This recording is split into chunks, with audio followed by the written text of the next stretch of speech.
Hi friends, இன்றைக்கி வந்து தர்னீஸ் வந்து சைக்கிளில் வந்து கீழே விழுந்து கொஞ்சம் இந்த தோள்பட்டை இருக்குல்ல, இந்த இடத்துல வந்து வீங்கிட்டு கை தூக்க முடியல அப்படின்னு சொல்கிறான். ஸோ அதுக்கு தான் நம்ம வந்து பட்டுக்கோட்டை வந்து ஆஸ்பத்திரி கூட்டிகிட்டு போகலான்னு கிளம்பியிருக்கோம். அத்தையும் தர்னீஸும் இந்த இடத்துல போயிட்டுருக்காங்க பாருங்க. அந்த பஸ்ஸுக்கு போயிட்டுருக்காங்க. நம்ம பைக்கு கொண்டு போய் ஸ்டாண்டில் போட்டு நம்மளும் போகலாம் வாங்க. இப்போ வந்து பஸ்ஸில் போயிட்டுருக்கோம். அத்தையும் தர்னீஸும் முன்னாடி உட்காந்துருக்காங்க. நானும் பாப்பேன்.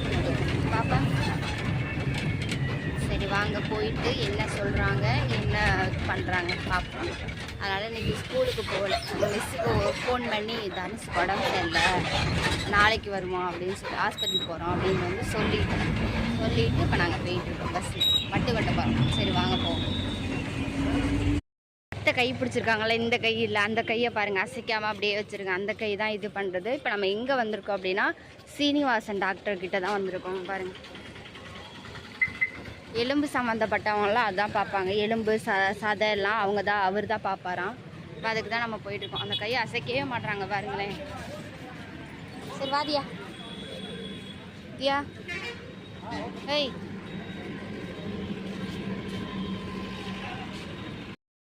அழுவாது, அதெல்லாம் ஒன்றும் இல்லை. இங்கே தான் பார்க்க போகிறோம். ரொம்ப வலிக்குதா? தர்னீஸுக்கு எக்ஸ்ரே எடுக்கணும்னு இருக்காங்க. இந்த பக்கம் எக்ஸ்ரே எடுத்துகிட்டு என்னன்னு சொல்கிறாங்கன்னு பார்ப்போம். எக்ஸ்ரே எடுக்க உட்காந்துருக்கோம். தர்னீஸு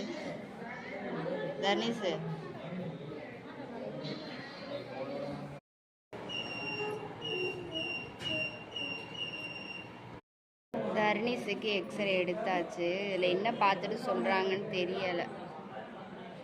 கையில் கொடுத்துருக்காங்க, கழிவு கொடுத்துருக்காங்க. அப்போ தான் மெடிசன்லாம் வாங்கிட்டு வர சொன்னாங்க. எக்ஸ்ரே எடுத்தாச்சு.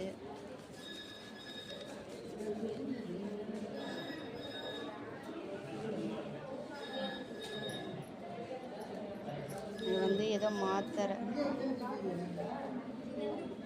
ஏதோ மாத்திரை, அப்புறம் சிரப்பு,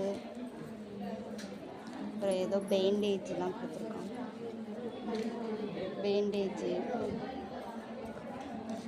அதுக்கப்புறம் அந்த கட்டு கட்டுறதுக்கு அந்த இது, அவ்வளோதான் கொடுத்துருக்காங்க. இது 500 ரூபாய். டாக்டர் வந்து சாப்பிட போயிருக்காங்க போல். எக்ஸ்ரே எடுத்துகிட்டு உட்காந்துருக்கோம். தர்னீஸ் பசிக்குதுன்னா காலையில் ஒரு சப்பாத்தி சாப்பிட்டுட்டு வந்தோம்.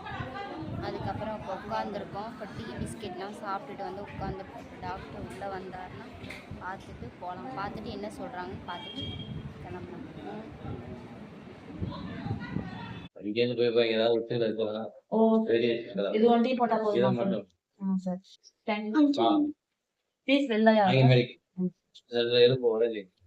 உடஞ்சிருக்காங்க சார். சேர்ந்துடும் 3 வாரம் ஆகும். தெரியுதா? தெரியுது. மாதிரி வெட்டிவிட பெரிய பாதிப்பு.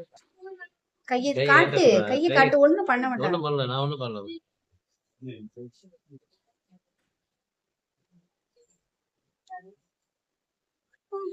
ஒண்ணும் பண்ணல.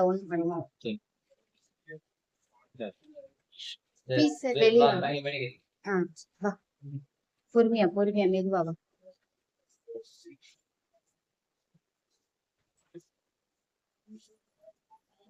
வலிய வச்சிருந்தீங்க, பின்னாடி தள்ளுங்க.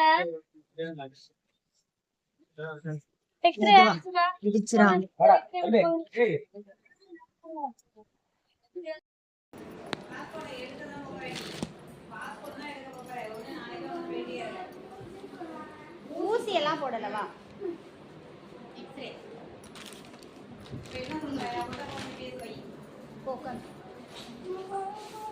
ஒன்றும் செய்ய மாட்டாங்க. உட்காந்து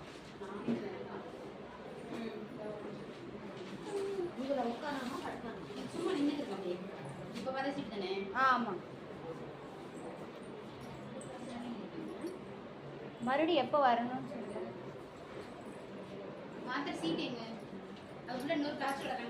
இல்லையே, இதுதான் இருக்கு. மாத்திரையும் மருந்தும் தான் இருக்கு.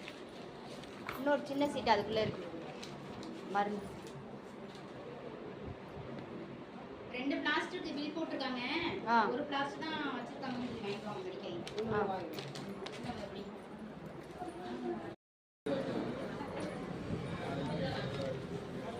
அக்கா 2 பிளாஸ்டிக்கு பில் போட்டிருக்காங்களா, ஆனால் ஒரு பிளாஸ்டிக் தான் கொடுத்துருக்காங்க.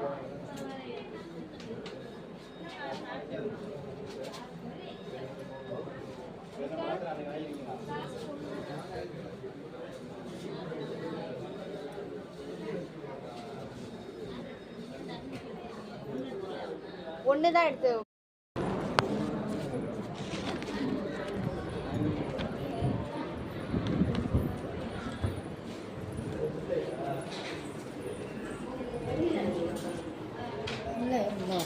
பாப்பா வெளியே நின்றுக்கோ, ஊசி போடுறாங்க, பயந்துருவன்ற கருவு வெளியே. ஃபோன் கட் ஆயிடும். இங்கிட்டு வந்து நின்று பாப்பா.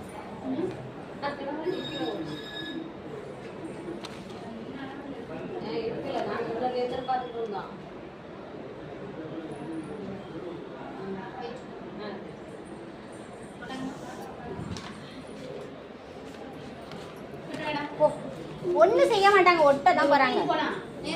நேரம் நிமிந்து நின்று தனிமா நேரம் நின்று சாதாரணமா நின்று இல்லைன்னா அப்புறம் நவுந்து நின்று ஒன்றும் செய்யாது, ஒன்றும் செய்யாது, ஒன்றும் இல்லை அதை ஒட்டாதான் போகிறோம். நல்லா நேரம் நிற்கணும். கடி ஊசிமா கொஞ்சம் படுக்கும். தண்ணி போடக்கூடாதுல்ல? சரி. மறுபடியும் எப்போ வர? ரொம்ப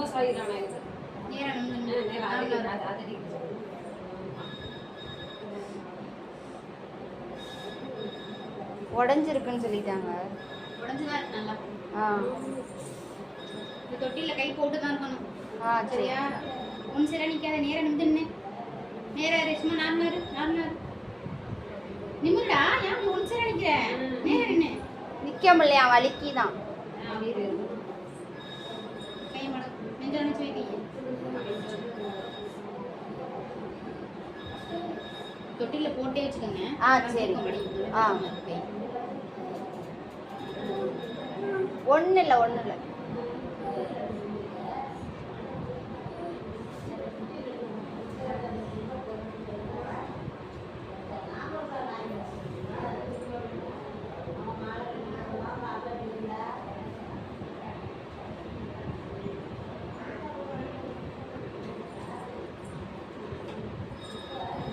இருடா இருக்கும் அதை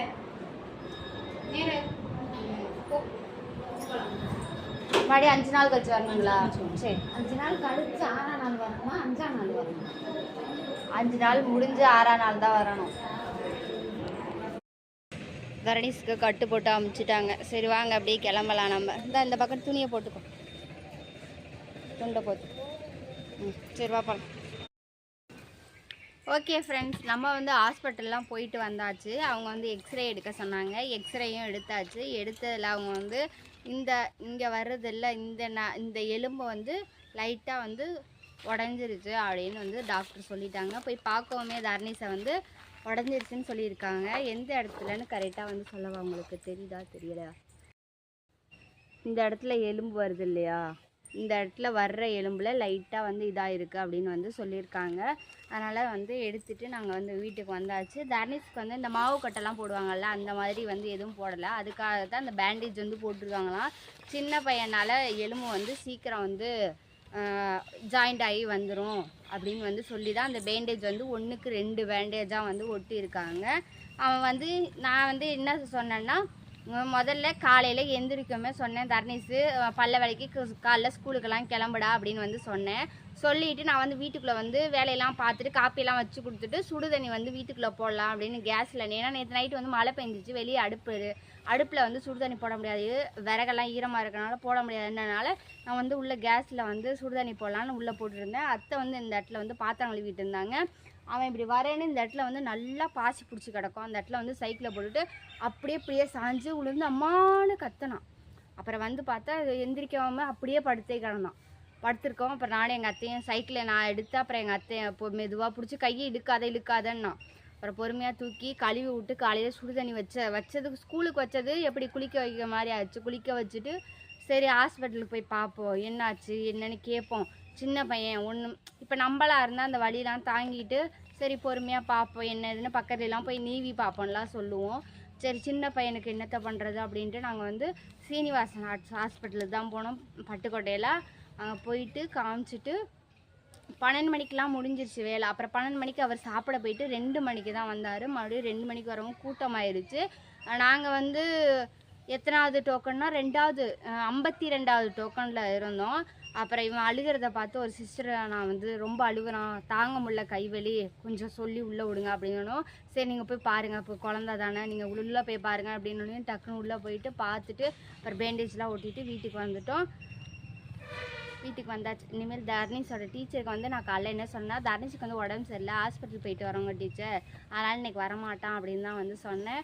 இந்த மறுபடியும் நாளைக்கு வந்து 9 மணிக்கு ஸ்கூலுக்கு போயிட்டு இந்த மாதிரி சைக்கிள்லேருந்து கீழே விழுந்துட்டான், கை வந்து இதாகிடுச்சு, ஹாஸ்பிட்டல் போயிட்டு வந்திருக்கோம். அவங்க வந்து 15 நாள் ஆகும் வர சொல்லியிருக்காங்க. 15 நாள் வரைக்கும் ஹாஸ்பிட்டல் வர சொல்லியிருக்காங்க. போய் பார்த்துட்டு அதுக்கப்புறம் தான் ஸ்கூலுக்கு வருவாங்க டீச்சர் அப்படின்னு போய் சொல்லிட்டு வரணும்.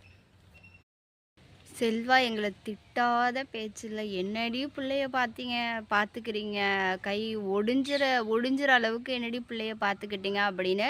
ஸோ நம்ம குழந்தைங்க வந்து நம்ம என்ன சொன்னாலும் அதை வந்து கேட்கவே மாட்டாங்க. சின்ன குழந்தைங்கன்னா கேட்க மாட்டாங்க, கொஞ்சம் பெரிய குழந்தைங்க இருந்தால் சுத்தமாக கேட்காதுங்க.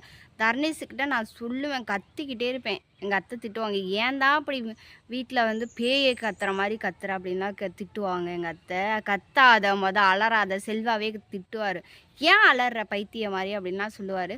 தரணீஸ் ஒரு சின்ன விஷயம் பண்ணாலும் சரி, தரணீஸும் சரி தியாவும் சரி அப்படி நான் கத்துவேன்.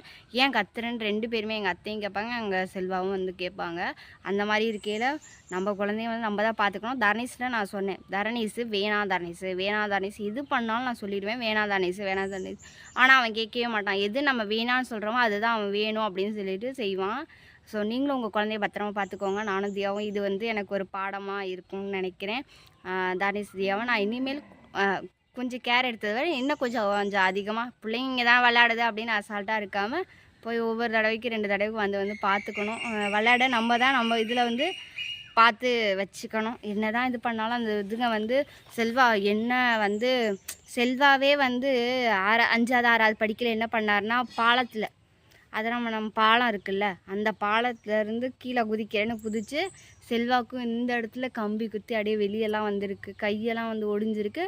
இப்போ தர்ணீஸுக்கு பார்த்தோம்ல சீனிவாசன் ஹாஸ்பிட்டல், அதே ஆஸ்பத்திரியில் தான் இப்போ வந்து செல்வாக்கும் பார்த்து நல்லா தான் ஆயிடுச்சு. ஸோ தர்ணீஸுக்கு பயப்பட வேண்டிய அவசியம் இல்லை. டாக்டரே வந்து அதில் பேசியிருப்பார், ஒன்றும் பயப்பட வேண்டியதெல்லாம் இல்லைம்மா, 2 வாரத்தில் நல்லா ஆயிடுவான், அவ்வளோவெல்லாம் ஒன்றும் இல்லை, வளர்றப்பில் தானே, அதனால் அதுக்கு எலும்பு வந்து ஜாயிண்ட் ஆகி வந்துடும் அப்படின்ற மாதிரி தான் பேண்டேஜ் ஒட்டியிருக்காங்க. மறுபடியும் 5 நாள் கழித்து வர சொல்லியிருக்காங்க. மறுபடியும் 5 நாள் கழித்து போய் பார்க்கணும், நல்லபடியாக குணமாயிருவாங்க. ஸோ நீங்களும் உங்கள் குழந்தைய பார்க்குறத விட இல்லாமல் இன்னும் கொஞ்சம் அதிகமாக கேர் எடுத்து பார்த்துக்கோங்க. நானும் பார்த்துக்கணும். இங்கே வந்து நம்ம என்ன தான் சொன்னாலும் தர்ணீஸும் சரி தியாவும் சரி கேட்கவே மாட்டாங்க. சுற்றிலும் இங்கே வந்து மண் போட்டிருக்காங்க. அந்த மண் வந்து இங்கே வந்து குளத்து மண் தான், எல்லார் வீட்லேயுமே குளத்து மண் தான் அடிப்பாங்க. அடித்ததில் வந்து இந்த மண் நம்ம இங்கே கால் வச்சோம்னா கொண்டு போய் வலிக்கிட்டு அங்கே விடும். அந்த மாதிரி தான் நான் வண்டி எடுத்தாலுமே காலையில் நாள் நைட்டு வந்து மழை பெஞ்சிட்டு வைக்கிற நாள் வண்டி எடுக்கிறனாலே எனக்கே வந்து அப்படியே ஏன்டா வண்டி எடுக்கணும் அப்படின்ற மாதிரி இருக்கும். நம்ம வந்து லேசாக திருவோம், வண்டி இங்கிட்டு திருவோனோம்னா இங்கிட்டு போகும், அந்த மாதிரி வளைச்சிக்கிட்டு போவோம். ஸோ யதார்த்தமாக நடந்துச்சு. எங்கள் அத்தை சொல்லுவாங்க, எந்த ஒரு விஷயமும் பெருசாக வராது, அது நம்மளுக்கு வந்து சின்னதாக வந்து முடிஞ்சிடும் அப்படின்ற மாதிரி சொன்னாங்க. இதே வந்து தரணீஸுக்கு வந்து இங்கே அடிபட்டது, இங்கே பொட்டிலாம் அடிபட்டிருந்தா என்ன ஆகும் அப்படின்ற மாதிரிலாம் சொன்னாங்க. சரி ஏதோ பெருசாக வர்ற ஆபத்து சின்னதாக முடிஞ்சிச்சு அப்படின்னு நினச்சி விட்டுட்டு போக வேண்டியதான். இதை பற்றி மறுபடியும் பேசினா வந்து ஒன்றும் இதாகாது. செல்வா வந்து சண்டை வெளியே ஹாஸ்பிட்டலில் வந்து உள்ளே போகிற டாக்டர் உள்ளே போகிற முன்னாடி ஒரு 100 தடவை ஃபோன் பண்ணி பார்த்துட்டிங்களா டாக்டர் என்ன சொன்னான்னு சொல்லிட்டு கேட்டுகிட்டே இருந்தார் ஃபோன் பண்ணி. நான் டாக்டர் வெளியே வந்ததுக்கப்புறம் நான் சொல்கிறேன், இன்னும் வந்து டாக்டர் வரலை, சாப்பிட போயிட்டார், நான் வந்ததுக்கப்புறம் நான் வெளியே சொல்கிறேன். அப்புறம் எல்லா வேலையும் முடிச்சுட்டு வெளியே வந்ததுக்கப்புறம் செல்வாக்கு ஃபோன் பண்ணி இதை தான் விஷயம், இது இப்படி தான் இருந்துச்சு, இதெல்லாம் சொல்லியிருக்காங்க, 5 நாள் வச்சு மறுபடியும் வர சொல்லியிருக்காங்க அப்படின்னு எல்லாத்தையும் முடிச்சுட்டு செல்வாட்ட சொல்லவும், சரி இனிமேல் நல்லா பார்த்துக்கோங்க, அவனுக்கு இங்கே ஆட விடாத சைக்கிள்லாம் அக்கா பிச்சு உடச்சி அங்கிட்டு தூக்கி போடு அப்படின்லாம் வந்து சொன்னாங்க. அந்த பிள்ளைங்களுக்கும் வந்து நம்ம ஜெயில் மாதிரி வீட்டுக்குள்ளேயும் போட்டு அடைக்க முடியாது. எங்கள் வீடு பார்த்திங்கன்னா குட்டி வீடு தான், விளையாடுற அளவுக்கு கொஞ்சம் பெரிய வீடும் இல்லை, குட்டி வீடு தான். அந்த குட்டி வீட்டுக்குள்ளேயே அந்த பிள்ளைங்க என்ன தான் பண்ணும்? சரி விளையாட விட்றது தான், அதில் வந்து இப்படி ஆவறது. அது என்ன பண்ணுறது? நம்ம ஒன்றும் பண்ண முடியாது. சரி, நடந்துருச்சு, முடிஞ்சிச்சு. இனி மறுபடியும் அதை பற்றி பேசி பிரயோஜனம் இல்லை.